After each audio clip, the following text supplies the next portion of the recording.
What's up, guys? We have a Bible study today. Hopefully it's able to help you. Let's just dive right into it. It's in Genesis. So you have Abraham and Sarah. They're married. Sarah has a servant girl, Hagar, and let's get into the confusion.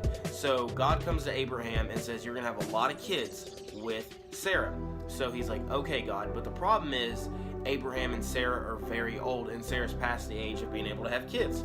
And so Sarah one day comes to Abraham, and she's like, how about you just have a baby with my servant girl? And he says, okay, and everybody agrees. So he ends up getting her pregnant. But while she's pregnant, Sarah, Abraham's real wife, and Hagar, they start getting into fights and stuff. And so Hagar runs away. And in the wilderness, God finds Hagar, and he tells her all these things, and he tells her to go back, that he's with her. And there she says, you are the God who sees me, and I have seen the one who sees me.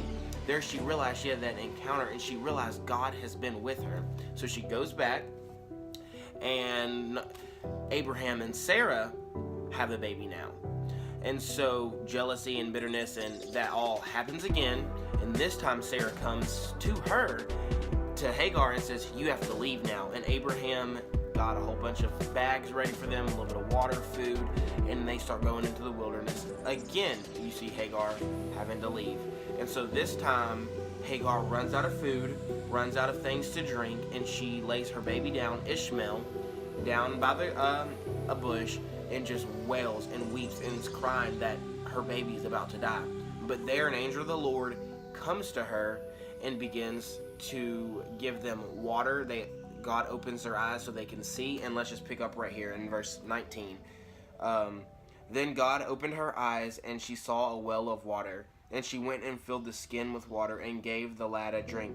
So God was with the lad, and he grew up and dwelt in the wilderness and became an archer.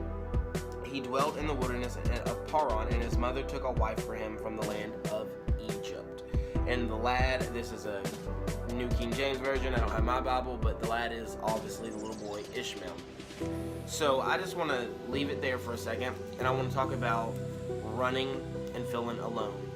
So sometimes we feel like we've tried everything we can to be satisfied and nothing works. And we've even ran into Christian people hoping that they could give us the answer, but as Sarah would be the Christian person in this, even they don't want it. So what happens when nobody wants you?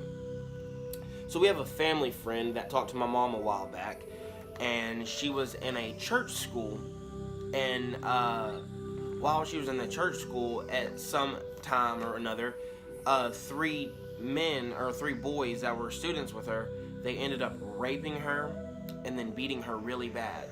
And so she got the law involved, and she brought them to court. And as they were going to court, the three boys got their priest from the school to come up and vouch for them and to tell them how they were really good boys, how they would never do anything like that. And to her, that was God saying, I don't want you. I choose the boys over you. And I'm sure that's how Hagar felt, because her son was the one that was getting rejected, and Sarah and Abraham's son was the one that was going to prosper. But we see that in this verse that God was with him. And God was also there before he was born. He was with Hagar. And sometimes we don't feel that way. Sometimes we feel lost. But we have to remember that even in our loss, God has always been there. And he sent his son, Jesus, to die on the cross for you. So when you're not feeling good enough, remember that Jesus loved you even while you were a sinner. He was the one that came to the earth and sat with the outcasts, not the religious leaders.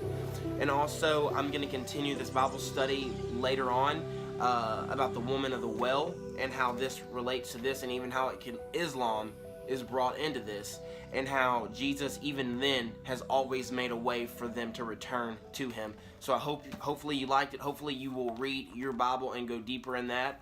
And y'all have a blessed one.